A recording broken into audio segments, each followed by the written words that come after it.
Former Zambian President Rupia Banda says Zambia and Zimbabwe could transform themselves into football powerhouses strong enough to qualify for the FIFA World Cup finals if the two countries work more closely in strengthening the ties in the game.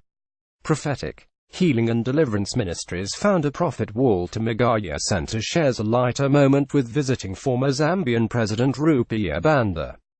Wright and ZIFA President Philip Chiang were at Yada village in Waterfalls, Harare, yesterday. Picture by Munyaradzi Chamalimba Banda, who was once part of his country's football leadership before his elevation to lead Zambia, arrived in Harare yesterday as a special guest of Prophetic Healing and Deliverance Ministries leader Prophet Walter Magaya. This follows the football mad prophet's recent visit to Zambia, where he met some of that country's leadership.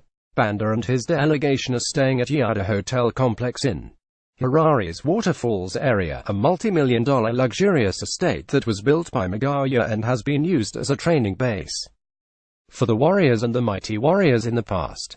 ZIFA President Philip Chiang, who has developed a close working relationship with Magaya in which the prophet has become the biggest sponsor of the association's activities, especially when it comes to bankrolling the national teams, was part of the local delegation that met Banda yesterday. The former Zambian president was taken on a tour of the Yada Hotel complex by Magaya and his crew and was charmed that the prophet, who also owns a local premiership club, had made such a substantial investment in his home country. Banda said there was massive potential in Zambian and Zimbabwean football and the two countries should help each other to ensure they transform themselves into the powerhouses that the potential is crying out for. While Zambia and Zimbabwe have played some friendly matches in the past, these have been few and far between, and the two neighboring countries could do more in helping each other out. A proposed friendly match between the two nations last month, which would have helped the Zambians prepare for the 2018 CHAN adventure, fell through at the last minute.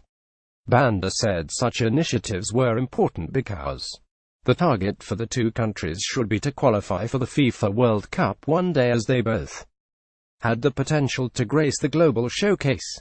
Although the Zambians have conquered Africa in the past, winning the 2012 AFCON tournament, they have never qualified for the World Cup finals despite coming close on a number of occasions. Zimbabwe also came within 90 minutes of a maiden appearance at the Global Football Showcase during the Dream Team era, only for the Warriors to fall at the final hurdle when they lost to Cameroon in Yaoundé in 1993. Magaya told The Herald earlier last year, in his first in-depth media interview after his team joined the domestic premiership, that his mission in local football was to try and help Zimbabwe qualify for the World Cup finals. He said while he had considerable interest in seeing his Yada Stars succeed, the overall success of his country, which could be measured by qualification for the World Cup finals, was a far bigger mission.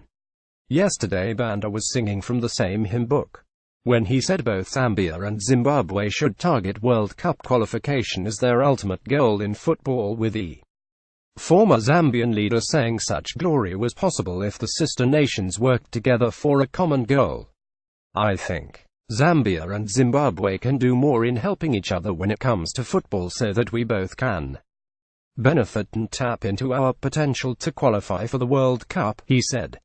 There is a lot that we can do together in football, and we have great talent in our countries, and we should try and help each other so that we develop that talent. Banda told Chiang that he watched from a distance as the Harare property mogul led the campaign that ushered in a new dispensation in the leadership of football in Africa.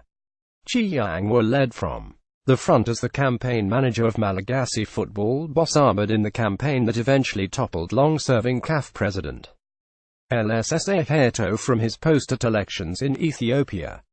It was a sensational knockout blow, which many in African football never believed would be delivered because of the way Hayatou had entrenched his power base in the game after almost 3 decades in charge of continental football. It's good for us to interact with such a very powerful man. Remember, he was here during the inauguration of our president Mnangagwa, and Zambia has always been a very sisterly nation too. us even though we might be big rivals on the football field, said Chiangwa. He has the experience of having been a part of his country's football leadership and follows the game very closely, and we can learn a lot from him. The Zambians won the African Under-20 Cup and we are the COSAFA champions, and there must be something that we're doing right, and we were the only Southern African nation at the 2018 AFCON finals. We can exchange ideas and learn from each other to be even more powerful than what we are right now, and we will always reach out to each other. Magaya said he was humbled by Banda's visit. It's a humbling experience to have such a very special guest, and we can only learn from such great leaders for us to be better people tomorrow, he said. I'm passionate about our football and I will always work towards ensuring that we become a better and more competitive nation in the game. I'm glad that our special guest also shares my vision of one day seeing our countries playing at the World Cup finals, and we have to ensure that we get there. Magaya was set to host the Zambian team and the South African legends at Yada Hotel Complex last year ahead of those friendly matches against their Zimbabwean counterparts, which did not eventually take place. He hosted the Barcelona legends and the Warriors legends at the same complex last year. The Herald